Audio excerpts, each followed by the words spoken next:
Hello, आवाज़ आ रही है बच्चों? ठीक है।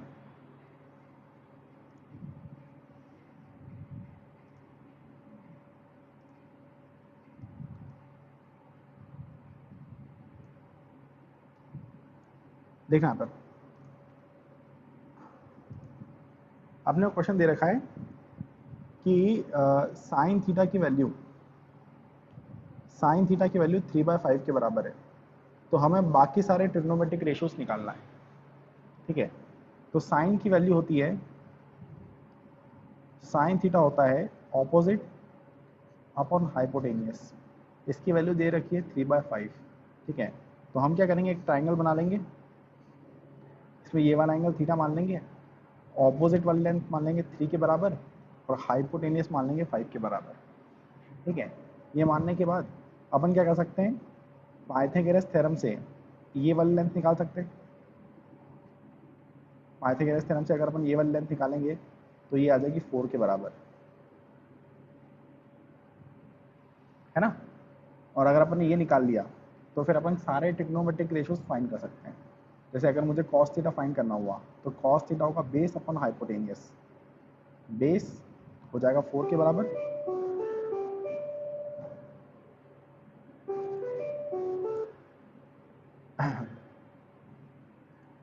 ठीक है। बेस हो जाएगा 4 के बराबर और हाइपोटेनियस हो जाएगी 5 के बराबर। तो इससे अपन कॉस थीटा, टेन थीटा सारी वैल्यूज क्या कर सकते हैं, फाइंड कर सकते हैं। ठीक है, ये तरीका आपको आना चाहिए। ठीक, इसके बाद नेक्स्ट देखो,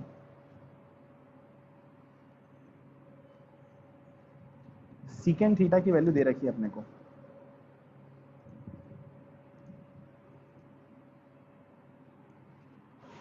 सीकेंड थीटा की वैल्यू दे रखी है अपने को 5/3।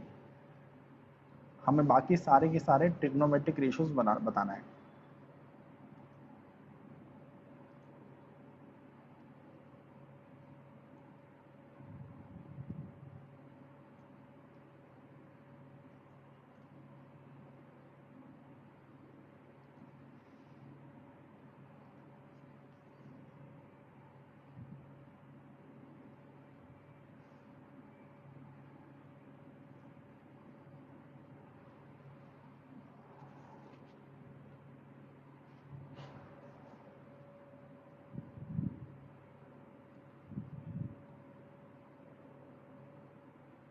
सीकेंड थीटा अगर 5/3 है तो सीकेंड थीटा होगा 1/cos थीटा के बराबर,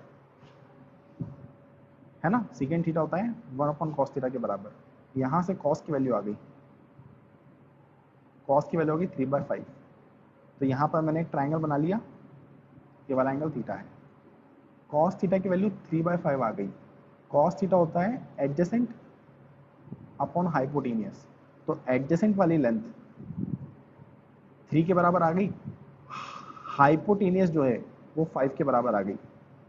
इसके हिसाब से अपन ये वाली लेंथ निकाल लेंगे। ठीक है, ये वाली लेंथ एक्स स्क्वायर प्लस 3 का स्क्वायर, इसका स्क्वायर प्लस इसका स्क्वायर हो जाएगा 5 का स्क्वायर के बराबर। तो यहाँ से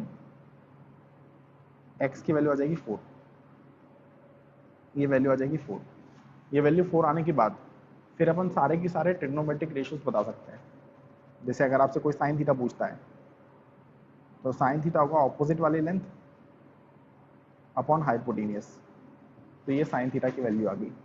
अगर आपसे कोई टेन थीटा पूछता है तो टेन थीटा होगा ऑपोजिट अपॉन बेस। तो इस तरीके से टेन थीटा निकाल सकते हैं। कर लोगे ना ये? ठीक है,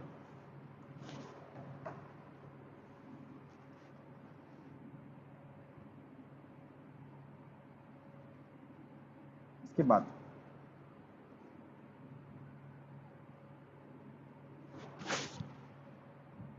ये वाला क्वेश्चन सॉल्व करना है अपने को। एग्जाम्पल 2,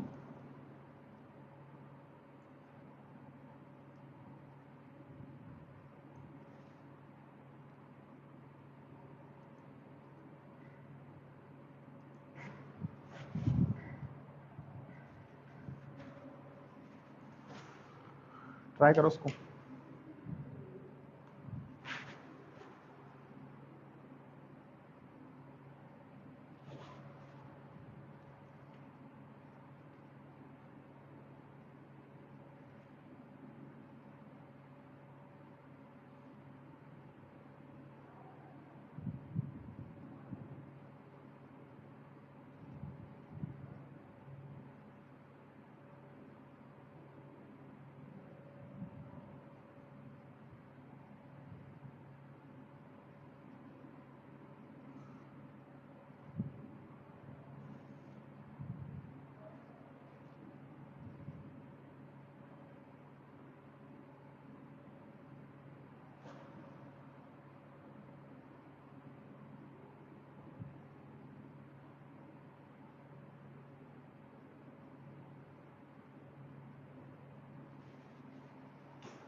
फर्स्ट वाले का आ गया 1/2।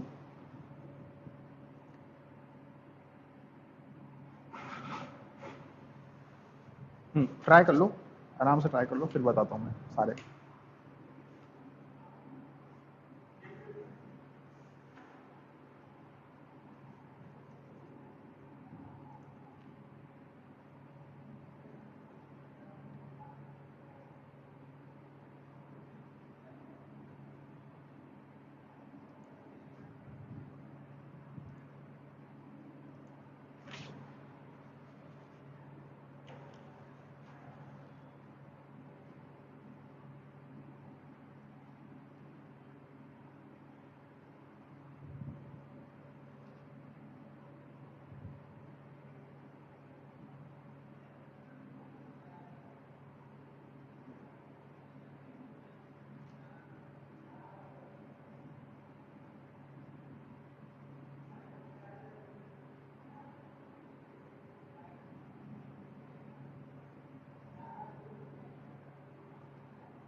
आंसर्स वेरीफाई कर सकते हो,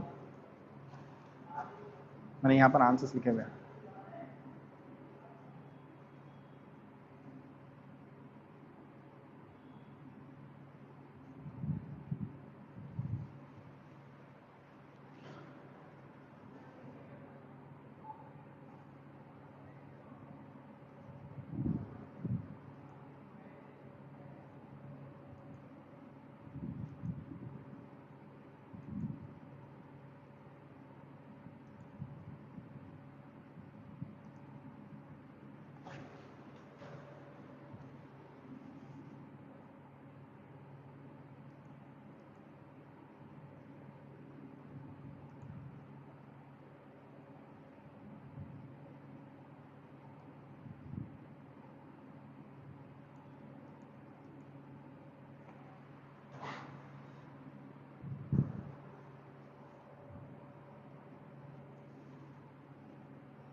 पहला वाला देखना, पहले वाले केस में अपने को कॉस ऑफ -60 की वैल्यू निकालना है, ठीक है। तो कॉस के अंदर माइनस अगर लिखा हुआ आता है ना, तो ये माइनस को आप डायरेक्टली गायब कर सकते हो, ठीक है। तो हमने डायरेक्टली माइनस को गायब कर दिया, तो कॉस 60 बच गया। अब कॉस 60 की वैल्यू होती है 1/2, कॉस 60 की वैल्यू होती है 1/2, तो पहले वाले का आंसर डायरेक्टली आ जाएगा 1/2।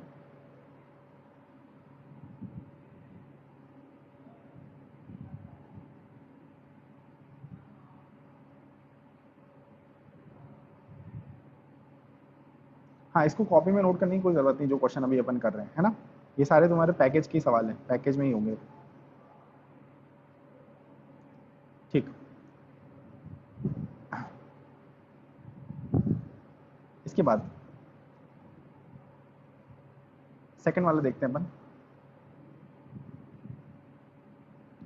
सेकंड वाले में अपने को 10 210 की वैल्यू निकालना है।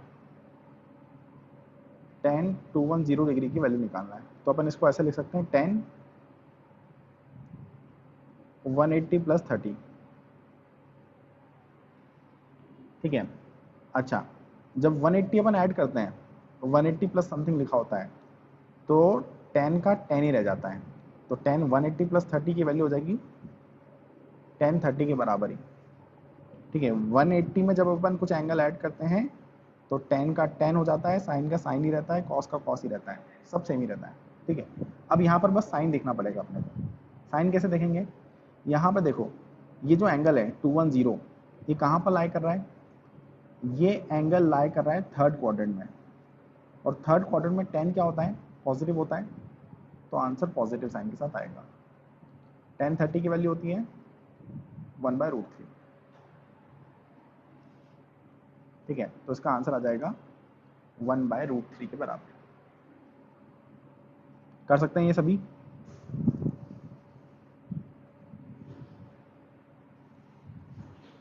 चलो नेक्स्ट।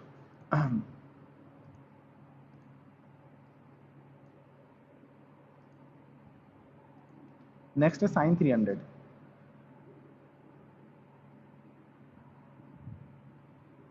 ठीक है। आप चाहो तो इसको साइन 270 प्लस 30 लिख सकते हो। आप चाहो तो इसको साइन 270 प्लस 30 लिख सकते हो, या अगर आप चाहो तो इसको साइन 360 माइनस 60 लिख सकते हो, है ना। अगर अपन ऐसा लिखते हैं तो साइन 270 प्लस 30 के हिसाब से अगर अपन वैल्यू निकालते हैं तो जब भी 90 और 270 आता है तो साइन का कॉस हो जाता है, तो साइन का क्या हो जाएगा? कॉस हो जाएगा। तो यहाँ पर आ जाएगा कॉस 30।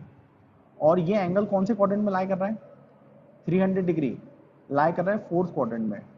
फोर्थ क्वाड्रेंट में साइन क्या होता है? फोर्थ क्वाड्रेंट में सिर्फ कॉस पॉजिटिव होता है, साइन क्या होता है? नेगेटिव होता है। साइन नेगेटिव होने की वजह से यहाँ पर एक नेगेटिव लगा देंगे, तो ये हो जाएगा माइनस का कॉस 30 होता है √3/2, ये आ जाएगा आंसर। अगर आप इस तरीके से करना चाहते हो तो उस तरीके से भी कर सकते हो। साइन 360 माइनस 60 लिखा हुआ है, जब 180 या फिर 360 अपन यूज करते हैं तो साइन का साइन ही रह जाता है, तो साइन का साइन ही आ जाएगा, ठीक है। फिर हम देखेंगे कि ये कौन से क्वाड्रेंट में लाई कर रहा है। ये लाई कर रहा है फोर्थ क्वाड्रेंट में। फोर्थ क्वाड्रेंट में साइन की वैल्यू नेगेटिव होती है, तो यहाँ पर एक नेगेटिव लगा देंगे, हो जाएगा ना ये, ठीक है।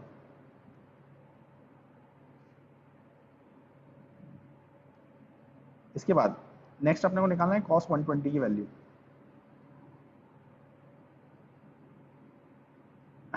cos 120 निकालना है, तो cos 120 को अपन लिख सकते हैं cos 90 प्लस 30,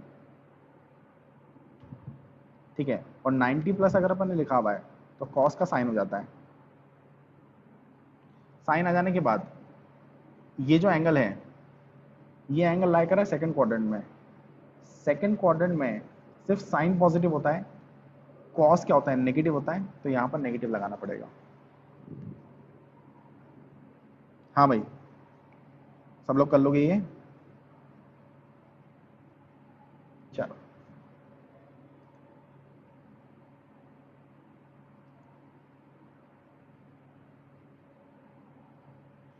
इसके बाद ये वाले क्वेश्चन पे आओ, सेकंड पे। tan ऑफ -30 अगर मुझे निकालना है तो मैंने बताया था कि साइन के अंदर और tan के अंदर नेगेटिव लिखा हुआ है तो उसको बाहर ला सकते हैं अपन, ठीक है। तो नेगेटिव बाहर आ जाएगा, अंदर बचेगा tan 30। tan 30 की वैल्यू होती है 1/√3, तो पहले का आंसर आ जाएगा।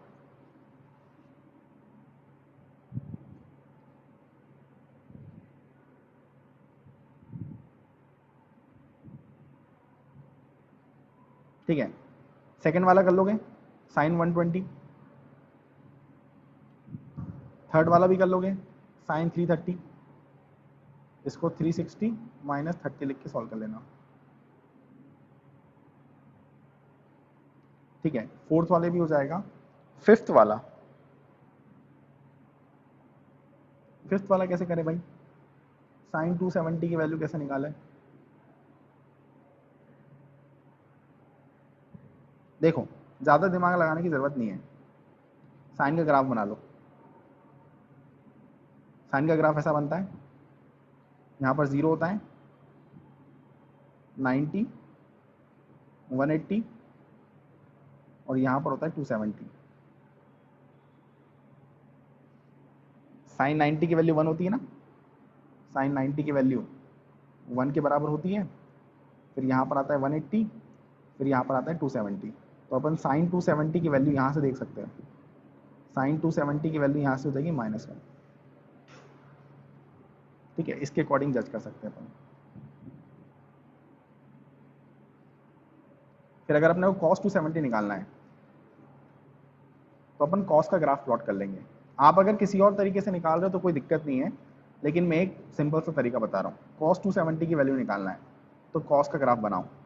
कॉस का ग्राफ ऐसा बनता है, जिसमें ये वाला एंगल होता है 90, ये वाला एंगल होता है 180 और ये वाला एंगल होता है 270। तो 270 वाले एंगल पर कॉस की वैल्यू 0 आ जाएगी। अरे दिखाई देता है ये कि नहीं दिखाई देता? भूमि, समझ में आ रहा है ये?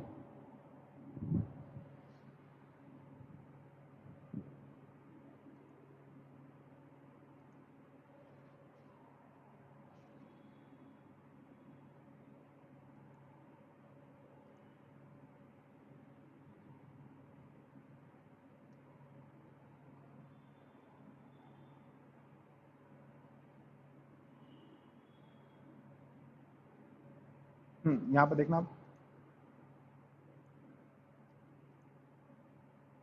डिफरेंशिएशन पर सवाल है।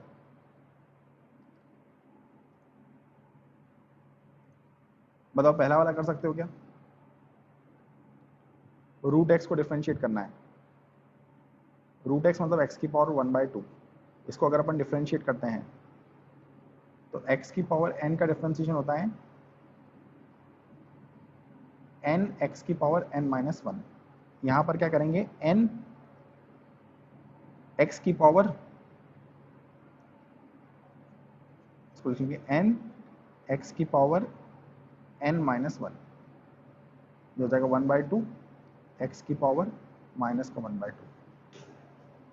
इस तरह से आंसर निकाल लेंगे।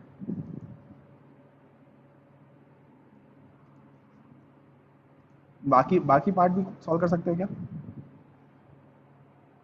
इसको डिफरेंशिएट करना है एक्स की पावर 5, एक्स की पावर 4 को भी डिफरेंशिएट कर सकते हैं। 7 कांस्टेंट है, डिफरेंशिएशन 0 हो जाएगा। ठीक है, ये हो जाएगा। ये भी कर सकते हो, एक्स स्क्वायर का डिफरेंशिएशन n एक्स की पावर n-1, तो ये आ जाएगा 2x। फिर इनका भी डिफरेंशिएट करके लिख देंगे। ठीक है, ये तुम लोग को फिर से ट्राई करना है। हाँ, ये पैकेज में है सारे के सारे सवाल। ठीक है,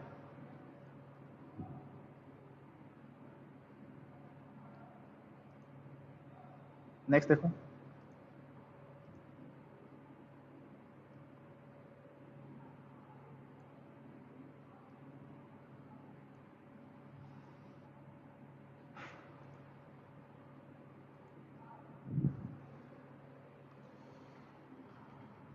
इसको कैसे डिफरेंशिएट करेंगे अपन? फर्स्ट वाले को u इंटू वी रूल से डिफरेंशिएट कर लेंगे। पहले को कांस्टेंट रखो, दूसरे को डिफरेंशिएट करो, प्लस दूसरे को कांस्टेंट रखो, पहले को डिफरेंशिएट करो। ठीक है, निकालो तो इसका आंसर।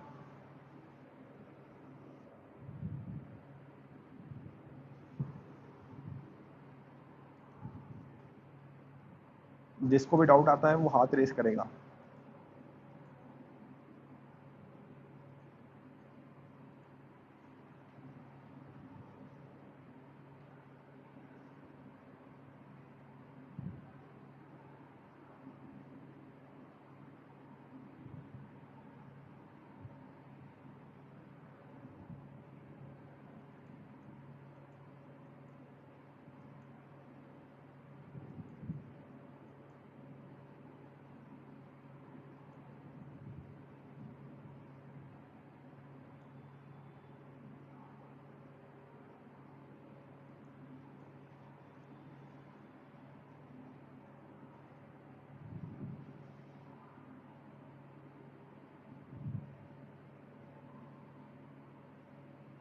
तुम लोग को दिख रहा है ना क्वेश्चन कि इसको बड़ा करना चाहिए?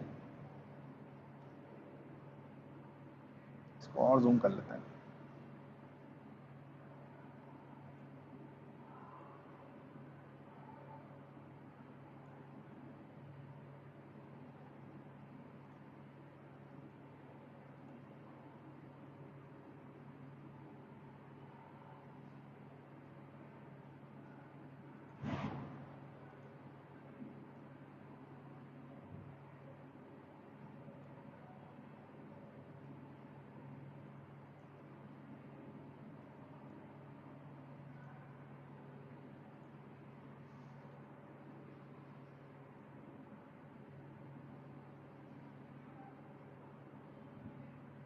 अरे आंसर भेजने की कोई जरूरत नहीं, बस करके बैठ जाओ।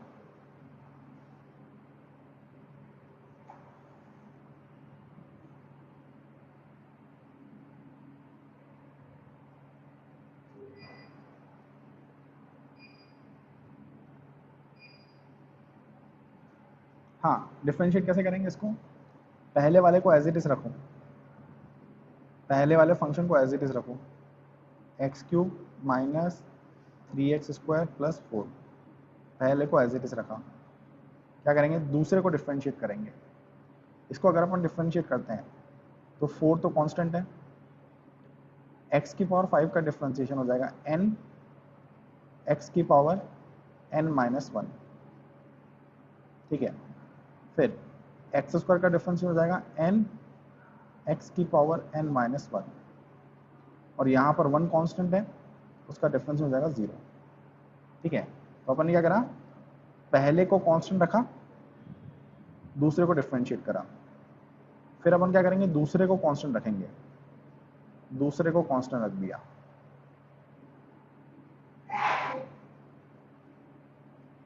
और अब पहले को डिफरेंशिएट करेंगे। तो एक्स क्यूब को अगर मैं डिफरेंशिएट करता हूँ तो ये हो जाएगा n x की पावर n माइनस 1।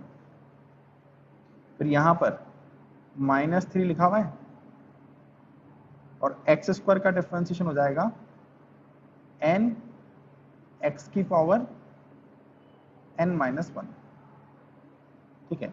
इसके बाद ये जो कांस्टेंट लिखा हुआ है इसका डिफरेंशिएशन हो जाएगा 0, ठीक है। फिर इसको अपन मल्टीप्लाई करके ठीक से लिख सकते हैं।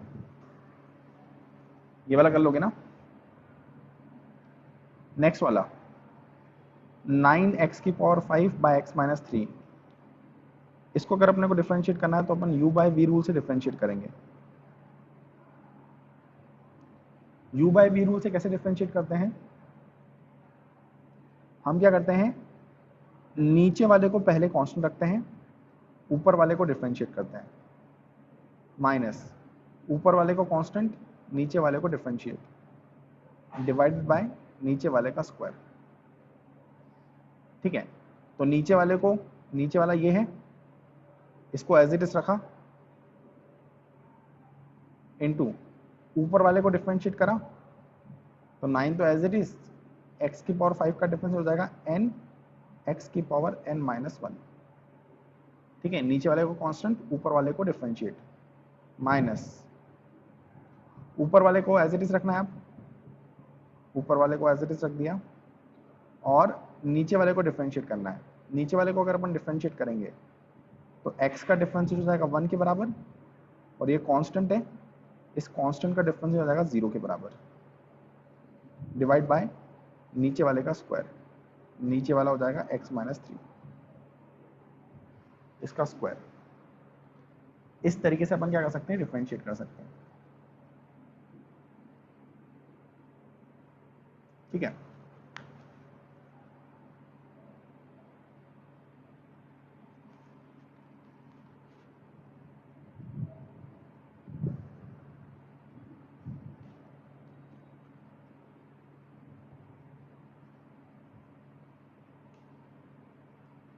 इसके बाद मुझे बताओ, पहला सवाल हो जाएगा सबसे सिंपल ही है, दूसरा भी हो जाएगा, तीसरा x का डिफरेंशिएशन तो 1 ही होता है, x का डिफरेंशिएशन तो 1 ही होता है, ठीक है। चौथा भी हो जाएगा, पांचवा भी हो जाएगा, छठा भी हो जाएगा। छठे में ए बी कॉन्स्टेंट है ना, ये ए बी सी सब कॉन्स्टेंट है। सेवन्थ वाला देख लो, सेवन्थ वाला भी हो जाएगा। सेवन्थ वाले में बस करना क्या है, जो 1/x लिखा हुआ है इसको x की पावर -1 लिख लेना है और फिर डिफरेंशिएट कर देंगे अपन। ठीक है, एट्थ वाला ट्राई करो।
इसमें पहली टर्म टी स्क्वायर को अगर अपन डिफरेंशिएट करते हैं तो इसका डिफरेंशिएशन हो जाएगा n x की पावर n-1 2t, ये हो जाएगा इसका डिफरेंशिएशन। फिर अगर अपन 5 को डिफरेंशिएट करते हैं तो 5 तो कांस्टेंट है, t का डिफरेंशिएशन हो जाएगा 1, तो सेकेंड टर्म का डिफरेंस हो जाएगा 5 के बराबर। थर्ड टर्म कांस्टेंट है, उसका डिफरेंशिएशन 0। ठीक है,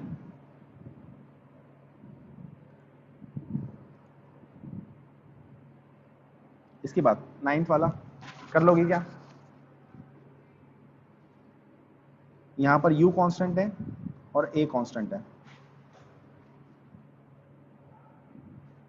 अपने को इस पूरे फंक्शन को डिफरेंशिएट करना है।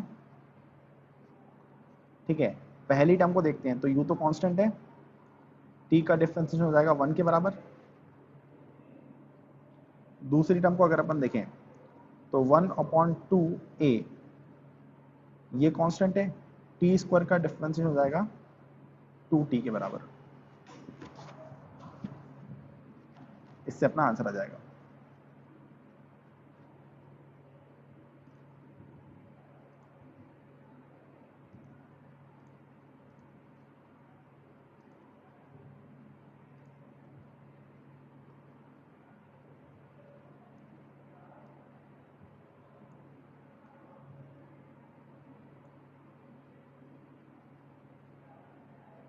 इसके बाद नेक्स्ट देखो,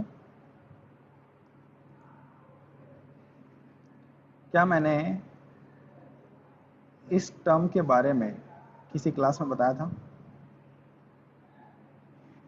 कि जब भी रेट पूछा जाता है, तो जैसे यहाँ पर rate of increase of area पूछा है, तो रेट निकालने के लिए हम क्या करते हैं, टाइम के रिस्पेक्ट में डिफरेंशिएट करते हैं। Rate of increase of area, rate of change of area मतलब dA/dt निकालने का बोला उन लोगों ने, एट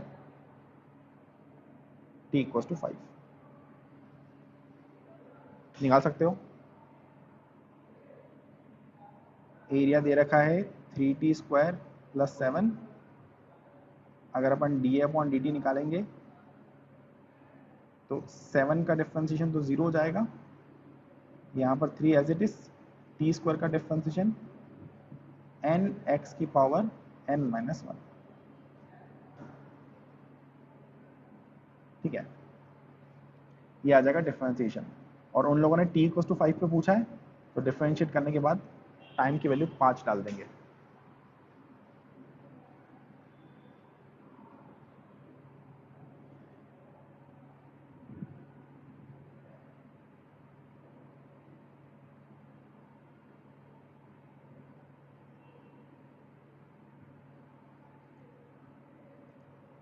अच्छा, एक चीज़ और, अपने पैकेज में ना बहुत सारी जगह जैसे कॉस थीटा लिखा होना चाहिए, तो फॉन्ट की वजह से बहुत सी जगह ये कॉस क्यू छपा हुआ है। ठीक है, पैकेज से जब तुम सवाल सॉल्व करोगे तब दिखेगा। और बहुत सी जगह जहाँ पर पाई लिखा होना चाहिए, वहाँ पर पाई की जगह पी छपा हुआ है। ठीक है, तो इस चीज़ का थोड़ा सा ध्यान रख लेना, तुम्हें आइडिया लग जाएगा इसका। जैसे ये वाला 11th वाला क्वेश्चन,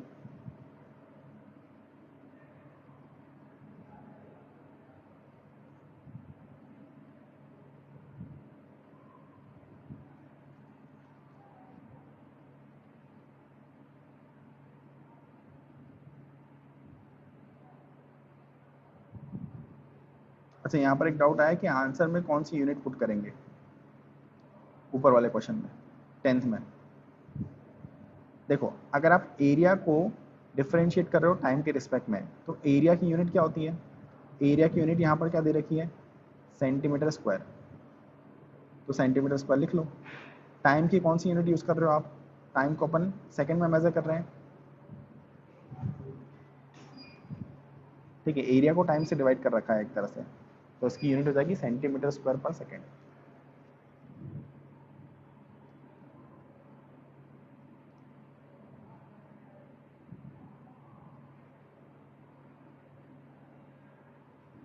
हाँ भाई,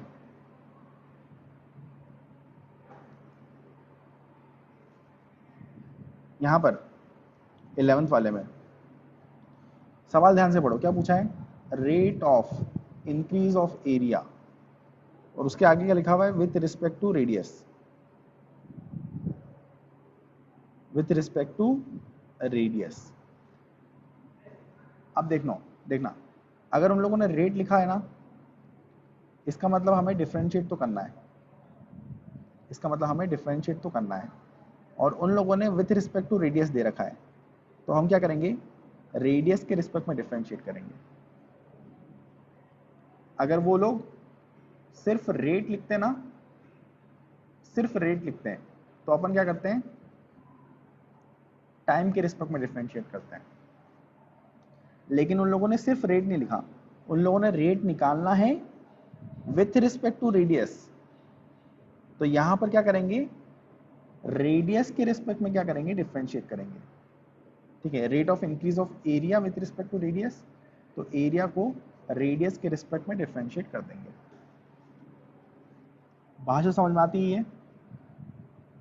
क्वेश्चन में वो लोग इस तरीके से यूज करते हैं, है ना। इन जनरल जब भी रेट लिखा होगा तो हम टाइम के रिस्पेक्ट में डिफरेंशिएट करेंगे, लेकिन अगर ऐसा कुछ लिख दिया कि विद रिस्पेक्ट टू रेडियस निकालो, तो फिर टाइम के बदले में अपन रेडियस के रिस्पेक्ट में डिफरेंशिएट कर देंगे।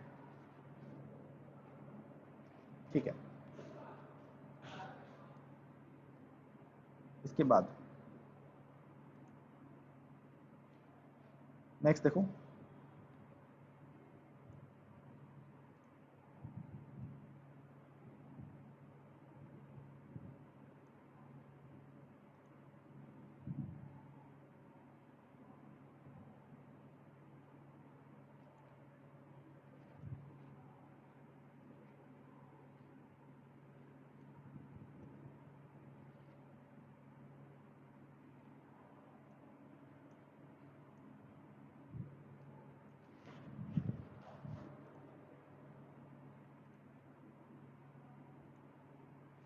उन लोगों ने डिफरेंशियल कोएफिशिएंट फाइंड करने का बोला है, मतलब डिफरेंशिएशन फाइंड करने का बोला है। पहले वाला कर सकते हो, u इंटू वी दिखाई देगा। दूसरा वाला कर सकते हो, वापस से u इंटू वी दिखाई देगा। 14th वाला कर सकते हो। 14th वाला एक बार देख लो, 14th वाला एक बार देख लो। 14th वाला क्या लिखा हुआ है? 1/2x plus 1। कुछ लोगों को ये u बाई वी दिखाई देगा, u की वैल्यू 1 हो गई और v की वैल्यू हो गई 2x प्लस 1, तो वो u बाई वी से कर सकते हैं। वो लोग क्या कर सकते हैं? u बाई वी से कर सकते हैं। कुछ लोगों को ऐसा दिखाई देगा कि ये लिखा हुआ है 2x प्लस 1 की पावर माइनस 1, इसको डिफरेंशिएट करना है, तो ये पूरी टर्म x के जैसी दिखाई देगी अपने को, तो ये x की पावर n लिखा हुआ है, इसका डिफरेंशिएट हो जाएगा n एक्स की पावर n माइनस वन, और ये लिखने के बाद जो अंदर टर्म थी उस अंदर वाली टर्म को भी क्या कर देंगे, डिफ्रेंशिएट कर देंगे। चेन रूल से भी कर सकते हैं। दिखाई दे रहा है ना ये? ठीक है। इसके बाद ये u बाई वी, ये u by V, direct formula लगा के डिफ्रेंशिएट करना है।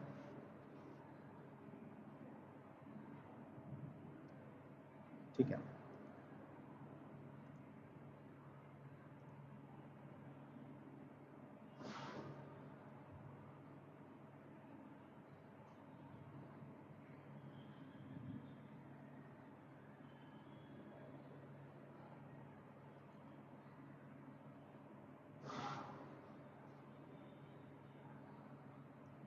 इसके बाद इंटीग्रेशन,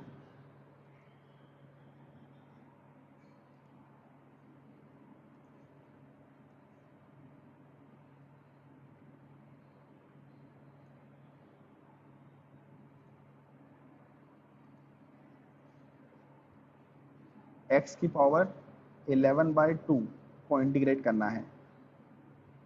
तो अपने पास फॉर्मूला क्या होता है, x की पावर n का इंटीग्रेशन होता है x की power n plus one upon n plus one, और इंटीग्रेशन के बाद एक कांस्टेंट लगाते हैं।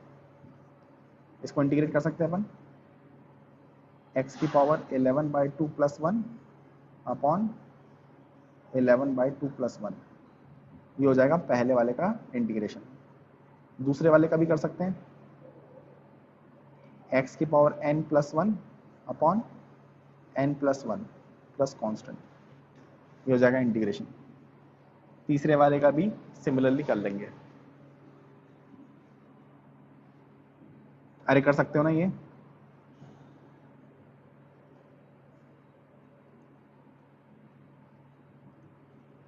तुम बस हाँ बोलते जाना, ये सब होमवर्क में आते जा रहा है।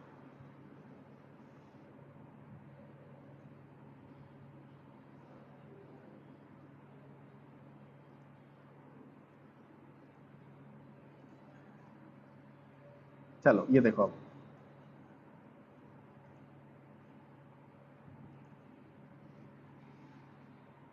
इसको इंटीग्रेट करना है। क्या मैंने ऐसा बताया था कि इंटीग्रेशन में एडिशन सब्ट्रैक्शन लिखा हुआ है, तो आप तो क्या कर सकते हो, सेपरेट कर सकते हो।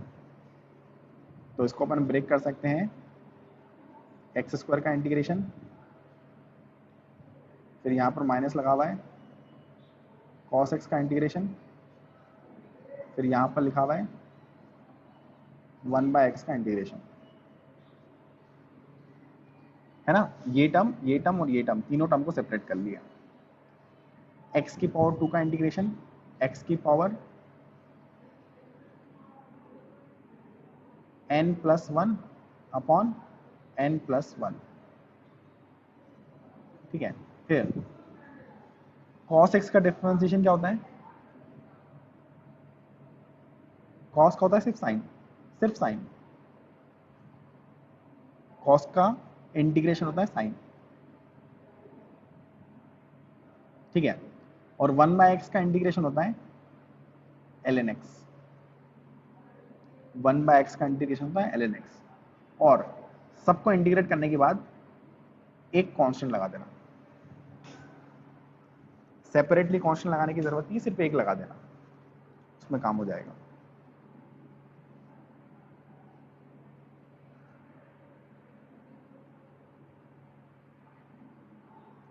ठीक है।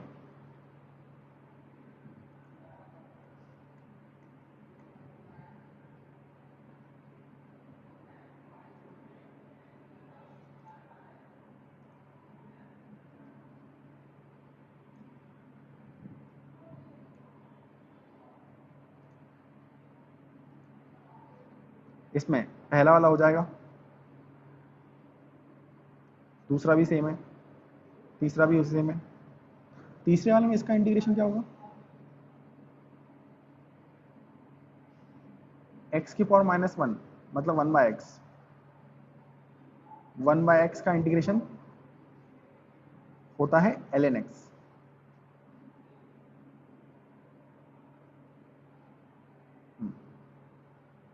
ठीक है।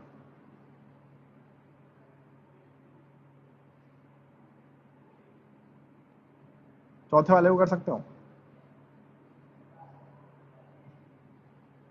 कैसे? खोल खाल दो, पूरा जो ब्रैकेट है उसको खोल दो, a प्लस बी के होल स्क्वायर से, तो ये हो जाएगा A square plus B square plus 2 into A into B, और खोलने के बाद फिर इंटीग्रेट कर दो। ठीक है, फिफ्थ वाले में भी सेम, दोनों टर्म्स को सेपरेट कर लो, इंटीग्रेट कर लो। सिक्स्थ वाला करें क्या अपन? सिक्स्थ वाले में a upon x square plus B upon x को इंटीग्रेट करना है। तो पहली टर्म को मैं लिख रहा हूँ a एक्स की पावर -2 का इंटीग्रेशन, दूसरी टर्म में b को बाहर निकाल रहा हूँ और यहाँ पर आ जाएगा 1/x का इंटीग्रेशन।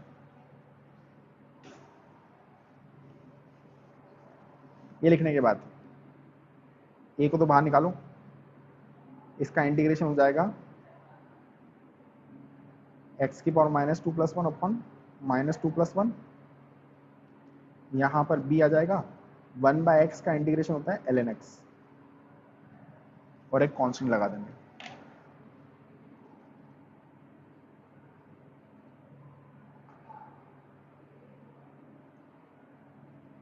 नंदनी, सर फोर्थ वाले का आंसर गलत आ रहा है,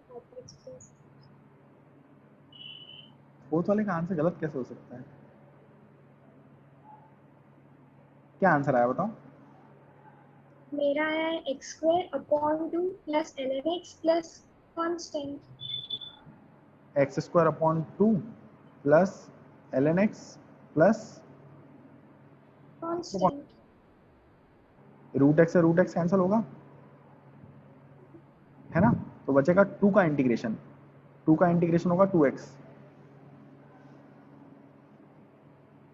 अरे अपन ऐसा पढ़ा है ना कि अगर मैं dx को इंटीग्रेट करता हूं तो उसका आंसर x आता है, अगर मैं यहां पर 2dx को इंटीग्रेट करूंगा तो 2 बाहर आ जाएगा, अंदर बचेगा dx का इंटीग्रेशन, वो वापस से हो जाएगा x के बराबर।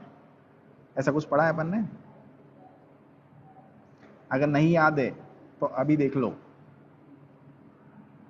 क्या बता रहा हूं मैं कि अगर आपके पास dx लिखा हुआ है तो dx का इंटीग्रेशन होता है x के बराबर। ठीक है, सिमिलरली अगर आपने यहाँ पर 2 लिख लिया और इसको इंटीग्रेट कर रहे हो आप, तो 2 को बाहर ला सकते हो, बाहर लाने के बाद dx का इंटीग्रेशन x के बराबर हो जाएगा। क्लियर है ये अब? ठीक है,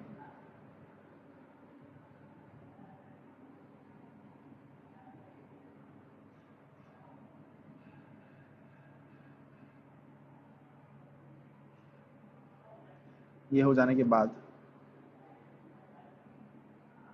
ये देखो,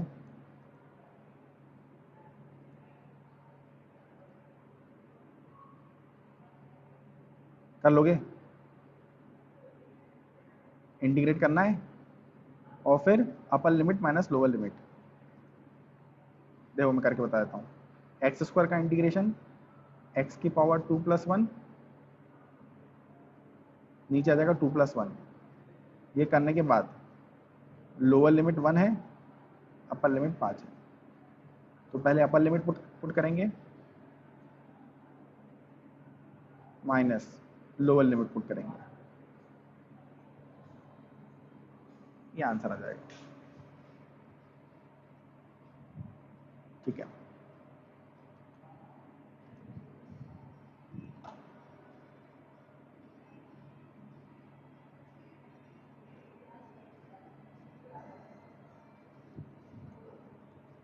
इसके बाद यहां पर कुछ और क्वेश्चन दे रखे हैं।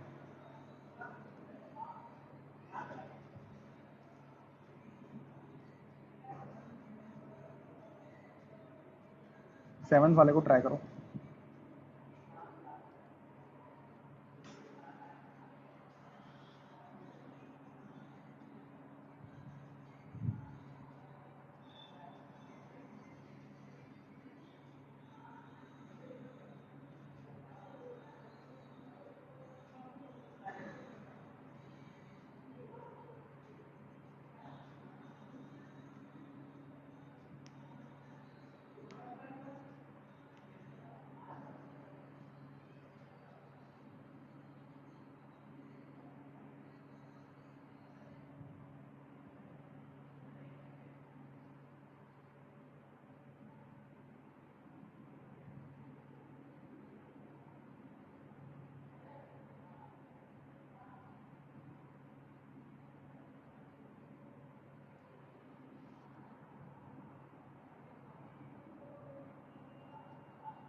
इसको इंटीग्रेट कैसे करेंगे अपन? देखो आर के रिस्पेक्ट में इंटीग्रेट कर रहे हैं, ये जो बचा हुआ है ना ये पूरा कांस्टेंट हो जाएगा, इसको बाहर निकाल लो। तो जी एम स्मॉल एम बाहर आ गया, अंदर क्या बचेगा? डी आर बचेगा और ये हो जाएगा आर की पावर -2। ठीक है, जी capital M small M, X की पावर एन का जो इंटीग्रेशन होता है ना उसका फॉर्मूला लगा लो, एक्स की पावर n+1 अपॉन n+1। ठीक है, इंटीग्रेट कर लो उसको, कितना आ जाएगा आंसर? जी कैपिटल एम स्मॉल एम, ये आ जाएगा आर की पावर -1 और नीचे लिखा हुआ एक -1, ये आ जाएगा अपना आंसर। अब इसमें अपन क्या करेंगे? लिमिट डाल देंगे। कहाँ से कहाँ तक लिमिट डालेंगे? आर से लेकर इन्फिनिटी तक। ठीक है, तो पहले इन्फिनिटी डालो, इन्फिनिटी डालोगे तो ये हो जाएगा माइनस जी कैपिटल एम स्मॉल एम और आ जाएगा इन्फिनिटी की पावर -1। ठीक है, अपर लिमिट डाल दी, फिर लोअर लिमिट डालो, तो जी एम एम आर की पावर -1, ये आ जाएगा माइनस के साथ। अपर लिमिट निकाली, लोअर लिमिट निकाली, upper limit minus lower limit कर लेंगे। अब जब आप ये करोगे ना तो इन्फिनिटी की पावर -1, इसका मतलब 1/∞। ठीक है, और 1 के अपॉन में अगर इन्फिनिटी लिखा हुआ है, 1 के नीचे में अगर बहुत लार्ज क्वांटिटी लिखी हुई है तो इसकी वैल्यू 0 मान लेते हैं, इसकी वैल्यू 0 हो जाती है। ठीक है, तो ये पूरी की पूरी टर्म 0 हो जाएगी। ठीक है, माइनस माइनस प्लस हो जाएगा, जी कैपिटल एम स्मॉल एम और आर की पावर -1 को लिख सकते हैं अपन 1/r, ये आंसर बचेगा।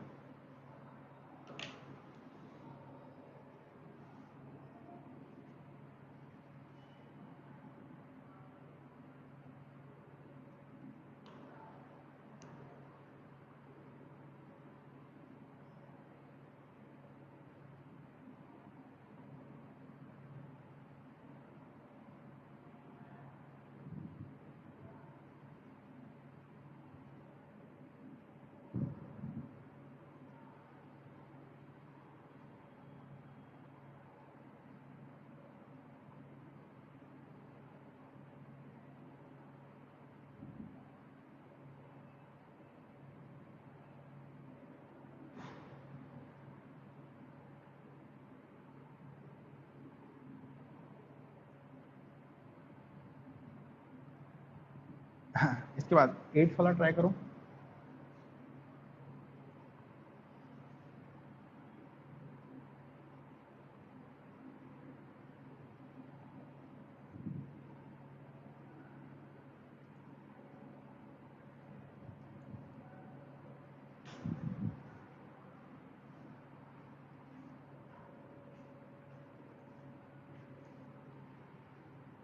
सर ये माइनस के Q1 Q2 ये क्या कांस्टेंट है?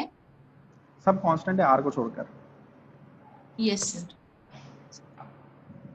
ये क्या है ना, जैसे उन लोगों ने क्या कर रखा है, फिजिक्स में अलग अलग टॉपिक से फॉर्मूला निकाल रखे हैं। ग्रेविटेशन का फॉर्मूला, फिर एक चैप्टर आता है इलेक्ट्रोस्टैटिक, उसका फॉर्मूला ही है, उसमें फॉर्मूला यूज होता है। ठीक है, फिर ऐसे करके फॉर्मूले का इंटीग्रेशन कराया है।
देखें अपन ये वाला, अपने को इसको इंटीग्रेट करना है ना, तो ये तो पहले है ना,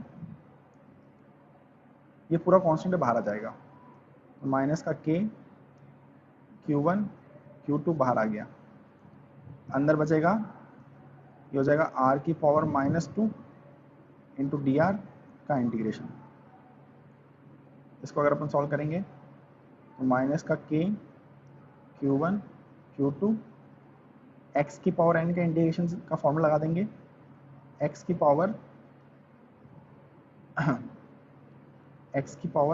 n plus 1 upon n plus 1, ये हो जाएगा इसका इंटीग्रेशन। ठीक है, और इसमें लिमिट डलेगी R1 से R2 तक,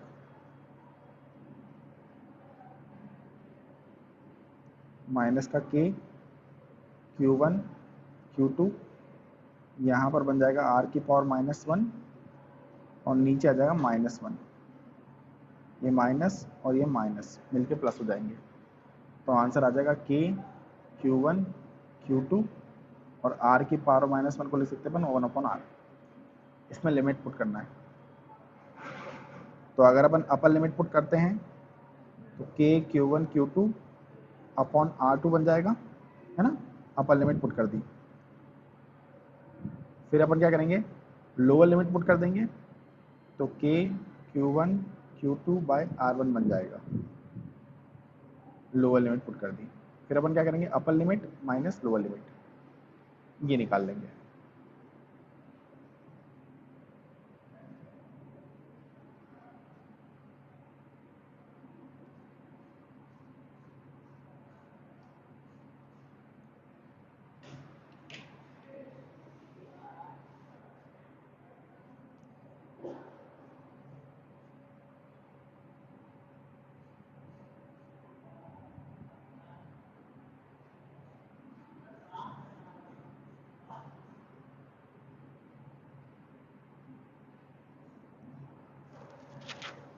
हाँ भाई,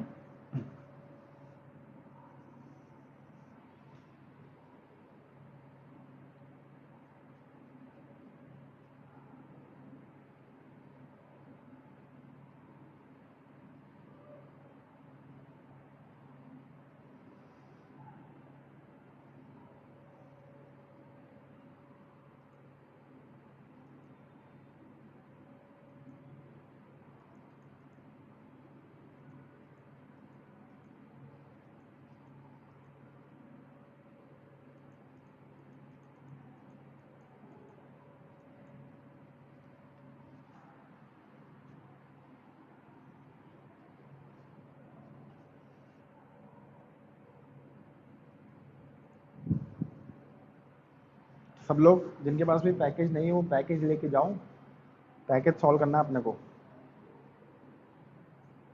है ना। डिफरेंशिएशन इंटीग्रेशन का पैकेज है, इसके बाद फिर वेक्टर का भी पैकेज इसी के अंदर अटैच्ड है, तो वो अपन अभी यही करने वाले हैं, डिफरेंशिएशन इंटीग्रेशन वेक्टर, ये स्ट्रॉन्ग करेंगे, इसके बाद फिर अगला चैप्टर चालू होगा।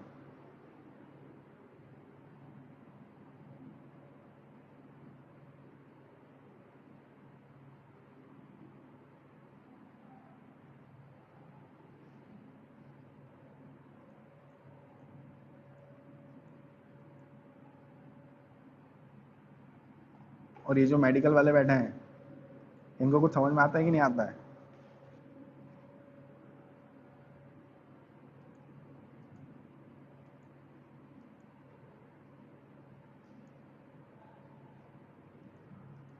तुम लोग को तो खास प्रैक्टिस करना है, हाँ, डिफरेंशिएशन की और वेक्टर की तुम लोग को ज़्यादा प्रैक्टिस करना है, मेडिकल वाले बार बार 50 बार सवाल को सॉल्व करो।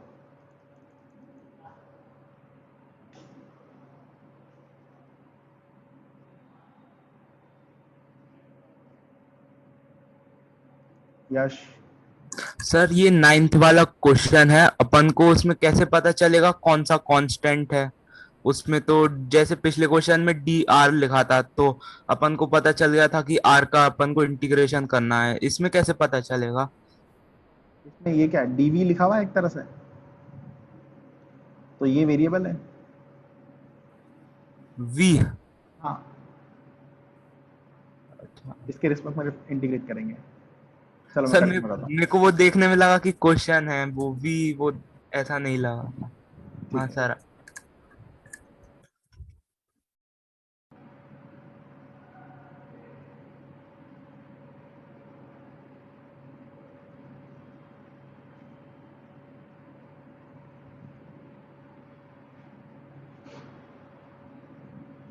देखना यहाँ पर अपने को एम वी डी वी को इंटीग्रेट करना है। तो यहाँ पर v वाली टर्म को कांस्टेंट मानेंगे, सॉरी v वाली टर्म को तो वेरिएबल मानेंगे, और बचे हुए जो वेरिएबल है ना इसको कांस्टेंट मान लेंगे। ठीक है, इसके रिस्पेक्ट में इंटीग्रेशन कर रहा हूँ, तो ये टर्म तो इंटीग्रेशन में आएगी, ये कांस्टेंट हो जाएगा, तो इसको बाहर निकाल लेंगे। बाहर निकाल लिया। ये v की पावर 1 लिखा हुआ है, v की पावर 1 का इंटीग्रेशन हो जाएगा v की पावर 1 प्लस 1 अपॉन 1 प्लस 1। इसमें लिमिट डलेगी u से लेकर v तक। कितना हो जाएगा ये हो जाएगा m v square by 2। Limit डलेगी u से v, अपर लिमिट डालो, एम वी स्क्वायर बाय 2 आ गया।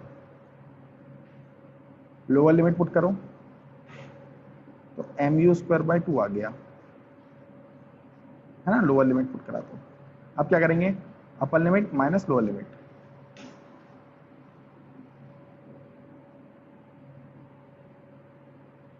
ठीक है ना।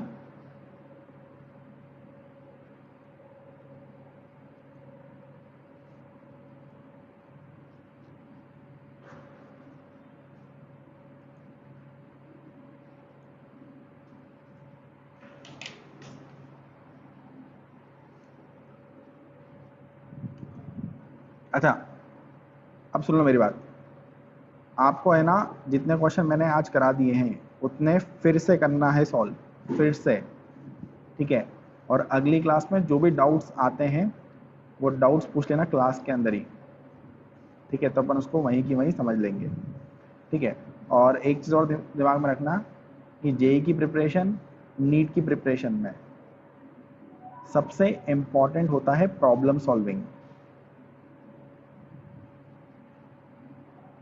ठीक है, आपको एक इतनी सी लिमिटेड थ्योरी पढ़कर, इतनी सी थ्योरी पढ़कर आपको हर वैरायटी के सवाल सॉल्व करते बनना चाहिए। ठीक है, 9-10 तक क्या होता था कि आप जितना पढ़ते थे उतना लिख के आते थे। ठीक है, यहाँ पर बिल्कुल डिफरेंट सिनेरियो है। यहाँ पर इतनी सी थ्योरी होती है, उस थ्योरी को अच्छे से गेन करना होता है, और उससे है ना जितने भी सवाल पॉसिबल होते हैं सबके सब सॉल्व करना होता है।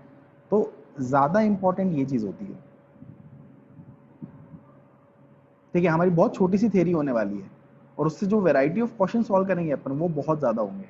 आपको हर क्वेश्चन में अपना ब्रेन अप्लाई करना पड़ेगा, हर क्वेश्चन में सोचना पड़ेगा। और फिजिक्स में, हाँ फिजिक्स में खासकर चेन है बिल्कुल, एक एक लिंक जोड़ रहे हैं अपन।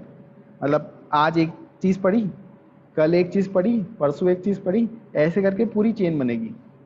अगर आपने कोई एक पोर्शन गायब करा ना तो आपको वो कहीं ना कहीं याद आएगा आगे चलकर कि यार मैंने यहाँ पर ईमानदारी से मेहनत नहीं करी थी, मैंने यार डिफरेंशिएशन में इसकी प्रैक्टिस नहीं करी थी, मैंने इंटीग्रेशन में इसकी प्रैक्टिस नहीं करी थी, मैंने वेक्टर को लिखने की प्रैक्टिस नहीं करी थी। तो तुम्हें वो 6 महीने बाद याद आएगा कि यार ये हो गया।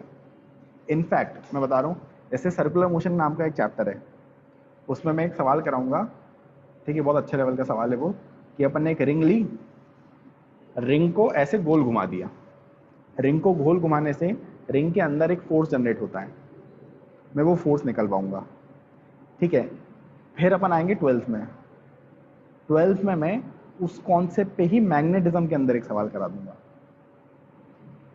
हाँ, 11th का एक सवाल और वही फॉर्मेट 12th में आ गया, वही फॉर्मेट 12th में आ गए। तो फिजिक्स में ऐसे फॉर्मेट्स चलेंगे, ऐसी चेन चलेगी। तो हर सवाल जो मैं क्लास में बता रहा हूँ, हर कॉन्सेप्ट जो मैं क्लास में बता रहा हूँ, उसको लिख लिख के प्रैक्टिस करना ही पड़ेगी, क्योंकि तुम्हें नहीं पता कि मैं कब वो कॉन्सेप्ट पे सवाल पूछ लूंगा। बात समझ आ रही। कोई चीज़ को मैं पढ़ा दूंगा एनएलएम के अंदर, और उसका सवाल मैं डायरेक्टली दे दूंगा तुम्हें मैग्नेटिज्म के अंदर, और मैग्नेटिज्म और एनएलएम के बीच में 8-10 महीने का फर्क होता है, 8-10 महीने के गैप में वो पढ़ा जाता है। तो आपको याद रखना पड़ेगी हर एक चीज़। अब जैसे अपन ने वेक्टर में पढ़ा है क्रॉस प्रोडक्ट, वेक्टर में पढ़ा है क्रॉस प्रोडक्ट। क्रॉस प्रोडक्ट की प्रॉपर्टीज पे बहुत कम सवाल आते हैं, बहुत कम सवाल आते हैं। अभी रिसेंटली मैंने 12th में क्लास ली थी, उसमें एक सवाल क्रॉस प्रोडक्ट की इस आइडेंटिटी से सॉल्व हुआ था कि दो वेक्टर का अगर मैं क्रॉस प्रोडक्ट करता हूं तो जो तीसरा वेक्टर आता है that is perpendicular to both vectors. पूरी 11वीं में वो कभी यूज नहीं हुआ था, ये प्रॉपर्टी पूरी 11वीं में कभी यूज नहीं हुई थी। वेक्टर में पढ़ाई थी, 2-3 सवाल कराए थे, वहां पर यूज हुई थी, और फिर उसके बाद सीधे 12वीं में यूज हुई। तो ऐसे छोटे छोटे कॉन्सेप्ट, हर कॉन्सेप्ट को पकड़ना होगा तुम्हें, हर एक छोटे छोटे कॉन्सेप्ट को पकड़ना होगा। और एक मजे की बात और बताता हूँ, फिजिक्स जब तुम सॉल्व करोगे ना, ठीक है, तो फिजिक्स में क्या होगा, आगे चल के क्वेश्चन को स्टार्ट करना बहुत डिफिकल्ट होगा। मतलब आपके सामने क्वेश्चन आया, क्वेश्चन पढ़ के समझना एक डिफिकल्ट काम होगा, और समझ लेने के बाद डायग्राम बना के क्वेश्चन की पहली स्टेप लिखना बहुत डिफिकल्ट काम होगा। लेकिन अगर आपने वो पहली स्टेप लिख ली तो 100% आंसर आएगा। फिजिक्स के सवालों में कभी भी ऐसा नहीं होता कि आपको क्वेश्चन समझ पड़ गया, आपने पहली स्टेप लिख ली और आपको फिर सॉल्व करते नहीं बनता। मतलब अगर आप 200 सवाल सॉल्व कर रहे हो तो कोई एक या दो ही ऐसे सवाल मिलेगा जिसमें स्टार्ट करने के बाद खत्म नहीं हो पा रहा, बाकी सारे सवाल सॉल्व होते हैं। अगर स्टार्ट कर दिया तो वो सॉल्व होके ही रहेगा, उसका आंसर आएगा ही आएगा। ठीक है, बस स्टार्ट करना मुश्किल होगा, स्टार्ट करना आसान नहीं होगा। तुम्हें कंडीशन सोचना पड़ेगी अपने दिमाग में कि यार ऐसा तो नहीं हो रहा, ऐसा तो नहीं हो रहा, सारी पॉसिबिलिटी सोचना पड़ेगी। लेकिन सोचने के बाद फिर सवाल बिल्कुल सीधे सीधे सॉल्व होता है, कुछ दिमाग नहीं लगाना पड़ता उसके बाद। और अगर तुम जिस तरीके से मैं बता रहा हूँ उस तरीके से चलते जाओगे तो चार लाइन के सवाल होते हैं, 4 लाइन 6 लाइन 4 लाइन 6 लाइन, इससे बड़े सवाल नहीं होते। आराम से सवाल अटेम्प्ट होते हैं, आराम से। ठीक है, बस छोटी छोटी चीजें याद रखते जाना पड़ेगी। जैसे अपन ने वेक्टर में सीखा है क्या कि ये लाइन है, ये वेक्टर है, इसके अलावा कंपोनेंट निकालना है तो कॉस थीटा, इसके अलावा कंपोनेंट निकालना है साइन थीटा, सीखा है। फिर मैंने ये याद करने का बोल दिया था कि ये इंक्लाइन प्लेन है, नीचे एम जी लग रहा है, तो याद कर लो ये एम जी साइन थीटा होता है, ये एम जी कॉस थीटा होता है। ये चीज़ों को याद कर लो। ठीक है, जो चीज़ें बहुत ज़्यादा फ्रीक्वेंटली यूज होती है याद करते जाओ, कोई नुकसान नहीं होता याद करने से। बात समझना, याद करने से क्या होगा, तुम नंबर ऑफ स्टेप स्किप करोगे, कि वो जो 4 स्टेप लगाना पड़ेगी ना तुम्हें सॉल्व करने में, वो तुम सीधे गायब कर दोगे, सीधे आंसर पे आओगे। उससे बहुत बेनिफिट होता है, क्योंकि हमें बोर्ड का पेपर नहीं देना है, बोर्ड का पेपर नहीं देना है अपने को लिखना है जेई का पेपर, और जेई के पेपर के लिए आपको उसके हिसाब से तैयारी करना पड़ेगी। बात समझ में आ रही है? ठीक है।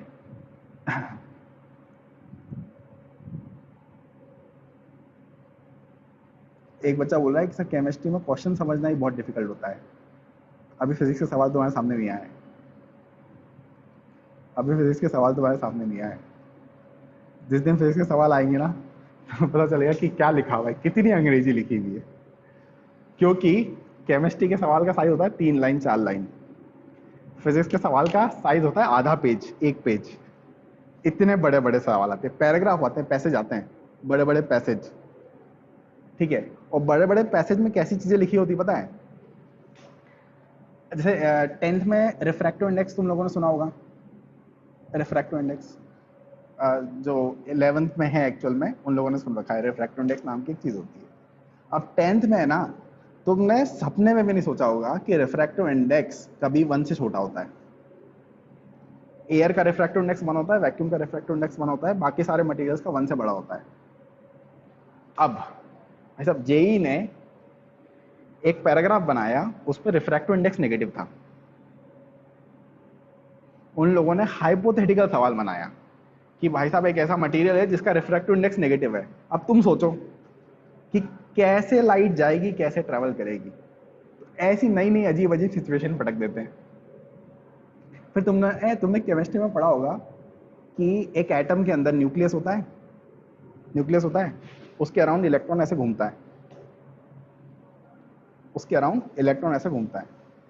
फिजिक्स में जब आओगे ना तो अपन क्या करेंगे, न्यूक्लियस लेंगे, ये इलेक्ट्रॉन लेंगे, इलेक्ट्रॉन को घुमाएंगे, न्यूक्लियस को भी घुमाएंगे। न्यूक्लियस और इलेक्ट्रॉन दोनों साथ साथ में घूमेंगे ऐसे। अगर न्यूक्लियस और इलेक्ट्रॉन साथ साथ में घूमने लग जाते हैं तो फिर एटम पे क्या फर्क पड़ जाएगा, एटम की एनर्जी कैसे चेंज हो जाएगी, सब कैलकुलेट करेंगे। और एक एक का कॉन्सेप्ट तुम्हें दिमाग में समझ में आएगा कि हाँ यार ये तो लॉजिकल है, ऐसा तो होना ही चाहिए था, बात समझ में आई? तो तुम केमिस्ट्री में जो फॉर्मूला पढ़ोगे ना बहुत सारे, कि एनर्जी होती है 13.6 Z² ऐसे कोई फॉर्मूला पढ़ा होगा, सुना होगा, नहीं सुना होगा अभी तो। एटॉमिक स्ट्रक्चर में फॉर्मूले आते बहुत सारे केमिस्ट्री के अंदर, वही चैप्टर फिजिक्स के अंदर है। डिफरेंस क्या रहता है कि केमिस्ट्री में फॉर्मूले होते हैं सीधे, फिजिक्स में क्या होगा, फॉर्मूले को डिराइव करेंगे कि कहाँ से आया फॉर्मूला, उसके बाद यहाँ तक आके संतुष्ट नहीं होंगे, इसके बाद अपन उसके अंदर सिचुएशन जोड़ेंगे कि अगर इलेक्ट्रॉन का मास डबल कर दिया तो क्या होगा, न्यूक्लियस का मास अगर इलेक्ट्रॉन के मास के बराबर हो गया तो क्या होगा, जितनी पॉसिबिलिटी है सारी कंसीडर करते हैं। ठीक है, और ऐसे सवाल है ना एग्जाम में कैसे आते रहता है, आपने कभी नहीं देखा होगा ऐसा सवाल, सीधे एग्जाम में पटक जाता है, सीधे एग्जाम में आ जाता है ऐसा सवाल। वो एक पैराग्राफ दे देते हैं, उसमें समझा देते हैं कि ऐसा ऐसा है भाई, अब आंसर करो। ठीक है, तो वो जो मैं बोल रहा हूँ ना कि एक एक कॉन्सेप्ट को, हर चैप्टर से कॉन्सेप्ट उठाते जाओ, सारे कॉन्सेप्ट उठाते जाओ। ठीक है, अगर ये करते जाओगे ना तो तुम्हें एंड में रियलाइज होगा कि हाँ इतनी सी फिजिक्स है, सब चीजें याद हो जाती हैं बहुत आसानी से। क्योंकि अगर तुम देखोगे तो केमिस्ट्री में इतना सारा याद करना होता है, इतना सारा याद करना होता है, 3 पोर्शन होते हैं। मैथ में अभी तो बिल्कुल सिंपल है, स्टार्टिंग के 2-3 चैप्टर्स, इसके बाद फॉर्मूले आएंगे,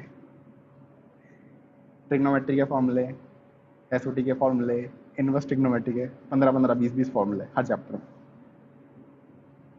तो इतने सारे फॉर्मूले हो जाएंगे। इस मामले में फिजिक्स अच्छा है, उसमें बहुत थोड़े से फॉर्मूले होते हैं, जरा से फॉर्मूले, जरा से कॉन्सेप्ट याद हो जाते हैं और वही अप्लाई होते रहते हैं। अब तुम लोग कितने सवाल एक्सपेक्ट करते हो force equal to mass into acceleration पे?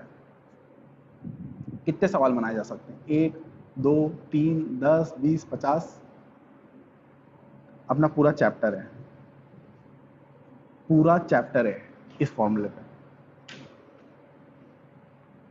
उस चैप्टर के हर सवाल में फॉर्मूला लगेगा, यही वाला, इसी से आंसर आएगा। लगाने के तरीके अलग अलग होंगे बस। सर इतनी सी चीज है, उसको हर जगह अप्लाई करना है। और जो लोग ये सोचते हैं ना, लोग देखो आगे चल के मैं बता रहा हूँ क्या क्या होने वाला है। कुछ लोग ऐसा बोलेंगे कि सर हमें ना कॉन्सेप्ट की ऐसी फील नहीं आई ढंग से, तो हमसे सवाल नहीं बन रहे। ठीक है, उनको मैं पहले बोल रहा हूँ कि भाई साहब सवाल पे फोकस करो, अपने आप कॉन्सेप्ट आ जाएंगे। जब तुम क्वेश्चंस अप्रोच करोगे ना एक एक करके, तो तुम्हें इतनी क्लैरिटी आएगी कॉन्सेप्ट्स की जितनी कॉन्सेप्ट पढ़ के नहीं आई। फिजिक्स में ये होगा, क्योंकि तुम जैसे जैसे क्वेश्चन सॉल्व करोगे वैसे वैसे अपना दिमाग का यूज करोगे। अपने दिमाग का यूज करोगे ना तो तुम खुद रास्ते ढूंढ लोगे कि ऐसा करने से जल्दी आंसर आता है, ऐसा करने से मुश्किल होती है, और ये कॉन्सेप्ट सही है, ये कॉन्सेप्ट गलत है। बात समझ में आ रही है? तो पूरा फोकस, पूरा ही फोकस क्वेश्चंस पे लगाना है। थ्योरी जो मैं पढ़ा रहा हूं वो समझना है तुम्हें, और उतनी थ्योरी से सारे सवाल सॉल्व करना है, उतनी थ्योरी से सारे सवाल सॉल्व करना है। बात समझ में आ रही है? थ्योरी हमारी लिमिटेड होगी और उतनी होगी जो मैं पढ़ाऊंगा, लेकिन क्वेश्चंस अनलिमिटेड होंगे। और तुम्हारा दिमाग कहाँ चलना चाहिए? दिमाग चलना चाहिए क्वेश्चन में। लोग क्या करते हैं, थ्योरी में बहुत दिमाग लगाते हैं, और जहाँ क्वेश्चन आते हैं वहाँ बैठ जाते हैं कि बस सर अब तो आप कर दो सवाल सॉल्व। ये नहीं करना है। थ्योरी सुनो जो मैं बता रहा हूँ, क्वेश्चन में दिमाग लगाओ। ठीक है, चलो अब अगली क्लास में ये सारा होमवर्क करके लाना, जो डाउट हो वो पूछ लेना। ठीक है, मिलते हैं अपन। ठीक है, बाय बाय।